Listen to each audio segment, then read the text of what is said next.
ప్రతి గ్రామంలో బీజేపీ. సంగారెడ్డి పట్టణంలోని 34వ వార్డులో ఇండిపెండెంట్ అభ్యర్థి సమరీన్ బేగం బ్యాట్ గుర్తుపై ఓటు వేసి గెలిపించమని గడప గడపకు ప్రచారం చేపట్టారు.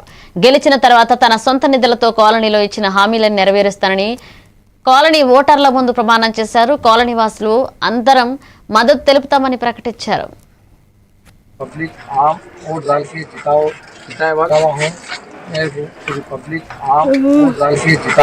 जिताए बाद आपको जो जितने भी काम कराना है बंदे के काम करना है जितने घोड़े के काम करना है मैं करने को आप और ये जो बाद में पूरा पार्क नहीं सेंटर పెడతా అని చెప్పి వాగ్దానం ఇచ్చిండు. మహందీ సెంటర్ ఓపెన్ చేస్తామని చెప్పారు.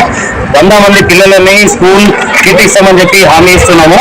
సమ్మర్లో క్యాంప్ అనేది కంప్యూటర్ క్లాసెస్ ఇంగ్లీష్ క్లాసెస్ కూడా అన్న ఏర్పాటు చేస్తాడు. ఆయన సొంత డబ్బులతోని మన ఏరియా అభివృద్ధి చెందాలని చెప్పేసి అన్వర్ అన్న ప్రయత్నించి దీంట్లో నిలబడడం జరిగింది. ఈ ఎలక్షన్ లో మేమందరం గల్లీవాసులం అందరం కలిసి అన్వర్ అన్న సపోర్ట్ చేస్తున్నాము.